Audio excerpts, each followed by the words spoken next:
Salut Chris, la télépathie. Aujourd'hui j'avais le goût de parler de télépathie parce que je trouvais que c'était quand même un sujet important à aborder. Ça a l'air complètement ésotérique, mais on n'est pas du tout dans l'ésotérisme, on est dans le concret de chez concret. Je développe. L'être humain est naturellement télépathe, ça fait partie de la gamme de fréquences qu'il peut capter. Il suffit juste de savoir régler correctement son récepteur. Les animaux sont télépathes, ça on le sait. Enfin, on le sait, j'ai pu le constater plein de fois avec mon animal. Et la télépathie, elle se manifeste comment, en fait, chez l'être humain? Elle se manifeste par des pensées. Le poids d'un regard qu'on peut sentir sur soi-même, se sentir observé. J'associerais ça à de la télépathie. Après, le fait qu'on n'arrive pas à savoir qu'on est télépathe, c'est que cette télépathie est brouillée. Elle est brouillée parce qu'on ne sait pas mettre de l'ordre dans nos pensées. On ne sait pas utiliser nos sens et notre récepteur est constamment en train de naviguer d'une bande de fréquence à l'autre. Donc du coup, on chope, après on chope plus, on capte plus, on capte mal, on capte moins bien, on capte du parasitage. Et puis le mental va créer une histoire qui aura un vague rapport avec la pensée originale captée, la pensée qui est captée télépathiquement. Avec des mélanges parasitaires, voilà. Et du coup, le mental va créer quelque chose qui n'aura pas forcément grand chose à voir avec la pensée qu'on était censé recevoir à la base, une pensée claire télépathique. Nos sens, je l'ai déjà dit, mais je le redis, je le répète et je le redirai jusqu'à ce que je crève. Nos sens sont endormis et sont atrophiés. Il faut retrouver l'acuité du chasseur-cueilleur. C'est-à-dire que quand on écoute un son, on a une espèce de gamme.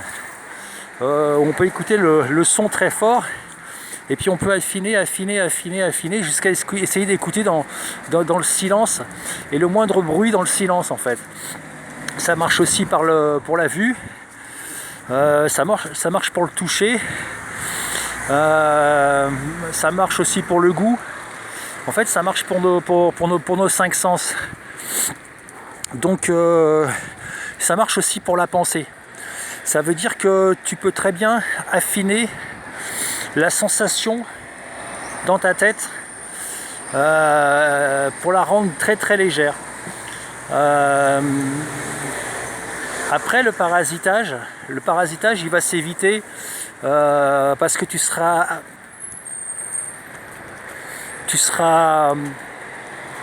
auras habité ton corps.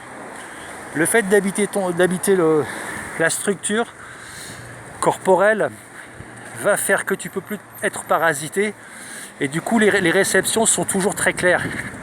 À partir du moment où tu gardes toujours le contact avec ton corps.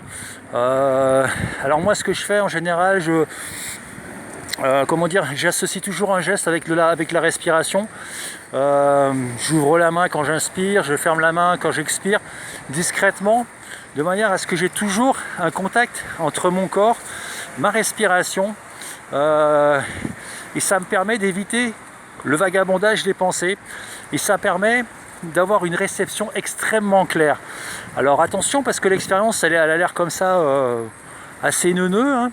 Mais c'est une expérience très très forte qui peut déstabiliser profondément parce que au début ça remet beaucoup de choses en cause, en question.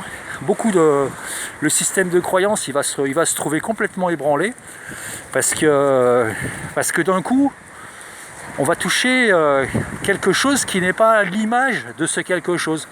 On va toucher quelque chose de beaucoup plus, de beaucoup plus concret que la représentation de ce quelque chose qu'on avait l'habitude d'appréhender.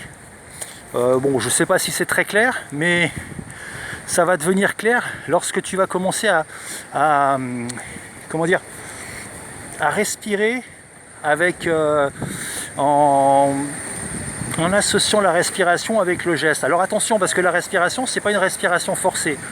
Tu t'observes respirer. Quand tu inspires, tu te regardes inspirer. Tu t'inspires pas forcément pour inspirer. Il n'y a aucun but dans le truc. C'est tu t'observes inspirer, tu ouvres la main, ou les bras, ou enfin, si tu as de la place, ou comme un oiseau qui déploie ses ailes, ça peut être aussi très sympathique au niveau corporel et au niveau des énergies et tout ça. Et tu te regardes expirer, et là tu refermes le poing, ou alors tu baisses les bras, ou alors tu resserres les bras, suivant la configuration physique que tu as choisi d'utiliser. Alors ça, il faut le faire pendant un petit moment, pas forcément très très longtemps. C'est quelque chose que j'arrive à choper en quelques secondes, mais comment dire, je suis en train de me demander s'il m'a fallu de l'entraînement pour arriver à cette perception en quelques secondes. En fait, ouais. En fait, j'ai commencé par des exercices où je forçais ma respiration, où je la rythmais en fait. Mais ça fonctionne pas comme ça. Mais ça permet de prendre de la distance sur se regarder inspirer, se regarder expirer, et associer au mouvement respiratoire une gestuelle quelconque qui te permet d'être toujours centré sur ton corps, sur ton ici et maintenant, sur ta respiration, sur ton corps et sur ton ici et maintenant, quoi. Voilà. Donc quand on en est là, qu'on est immergé complètement dans le magma corporel, dans la structure, alors déjà il y a un profond bien-être, une profonde détente. Après les signaux sont purifiés, ça veut dire que tu vois vraiment tu vas vraiment au fond des choses, et tu ne te contentes plus d'acquiescer ou non à la représentation du monde. Là, cette représentation du monde te pète à la gueule. C'est plus une représentation, c'est le monde qui s'offre à toi, quoi. Dans toute sa réalité, j'ai envie de dire. Et je le dis d'ailleurs, puisque j'ai envie. Voilà. Donc voilà. Donc la télépathie, c'est quelque chose. Il n'y a pas de quoi en faire un pataquès. Voilà. Quand on arrive à centrer notre attention sur le corps, sur la respiration, d'une manière plus générale, j'ai envie de dire sur l'ici et maintenant, et je le dis aussi, sur l'ici et maintenant,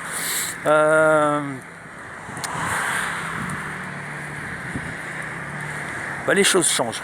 Les choses changent, ça change de perspective, et puis ça devient bon, au final, après un petit temps d'adaptation, je te cache pas qu'il y a un petit temps d'adaptation, quoi.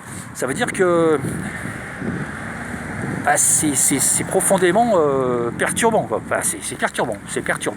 Voilà, c'est une belle c'est une expérience, quoi. Ça remet en cause ton système de croyance complètement. Tu avais l'habitude de penser des choses, d'être pensé par des choses, et d'un coup tu te retrouves avec des pensées que tu vois comme n'étant pas les tiennes dans ta tête, qui naviguent et qui prennent les commandes de qui tu pensais être, en fait.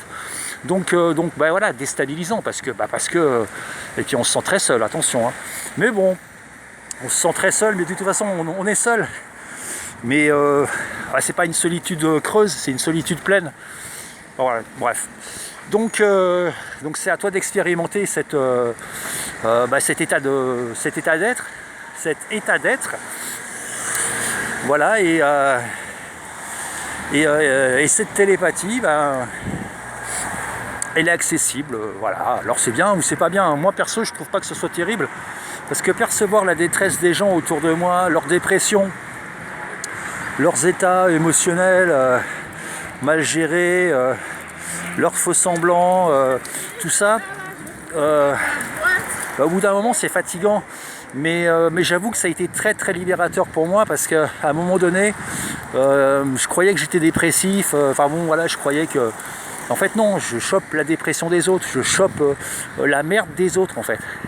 Et quand on arrive à pouvoir rester centré sur ton ici et maintenant, et ben, il y a une espèce de guérison qui s'effectue parce que tu t'aperçois que finalement ce mal-être que tu croyais porter en toi, cette mauvaise personne que tu croyais être, cette espèce de faux semblant qui se meut par les rouages de sa culture, de son époque, enfin tout ça, tu t'aperçois que c'est pas toi et que derrière tout ça il y a quelqu'un que tu connais pas en fait.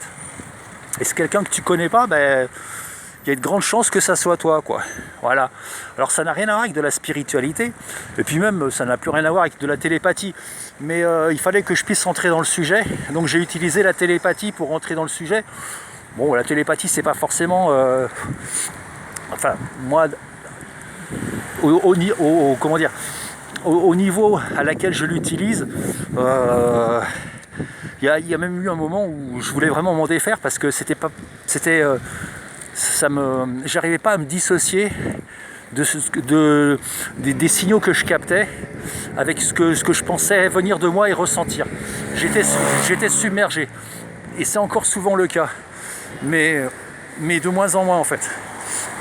Et puis, enfin, je veux dire, c'est pas une histoire d'être submergé ou pas, c'est une histoire de se respecter. Ça veut dire que dans les environnements submergents, avant, je me forçais à, comment dire, je me forçais à y aller. Je me disais non, il faut y aller parce que machin, même si je me sens pas bien. Non, ça c'est pas du respect pour soi-même. Maintenant, j'évite les endroits comme ça, ou alors comment dire. Je les minute, je les chronomètre et je reste juste le temps que je me sente bien, et puis quand je commence à sentir la saturation, et ben je me casse. Et ben c'est vraiment sympa. Enfin, moi c'est ma façon de fonctionner parce qu'avec les sens complètement anesthésiés, on appréhende le monde d'une façon complètement complètement morte, quoi, complètement. Les signaux qu'on reçoit sont très faibles en fait.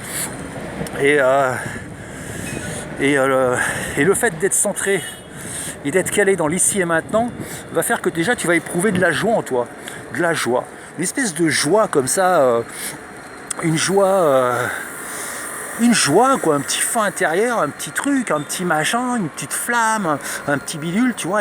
Et ce petit bidule, t'as pas envie qu'on vienne te le souffler et qu'on vienne cracher dessus ou pisser dessus ou chier dessus, tu vois. Et du coup on en vient à la notion de s'aimer soi-même. Donc là on commence à s'aimer vraiment, quand on commence à investir son corps, qu'on commence à le respecter, on commence à lui donner de l'attention, à lui donner de la considération, enfin du respect, tout simplement quelque chose de... encore ce tout simplement. Enfin bon bref, tu m'as compris. Donc voilà, donc la télépathie.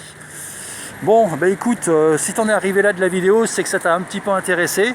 Bon, ça n'intéresse pas tout le monde, hein. Après, le truc c'est pas juste d'écouter, le truc c'est d'essayer de pratiquer. Moi je sais que j'aime bien joindre le geste à la parole. Ça veut dire que j'aime bien expérimenter les choses. Ça veut dire que ce que je te raconte là, je t'encourage à absolument ne pas croire du tout. Je vais la refaire. Au calme.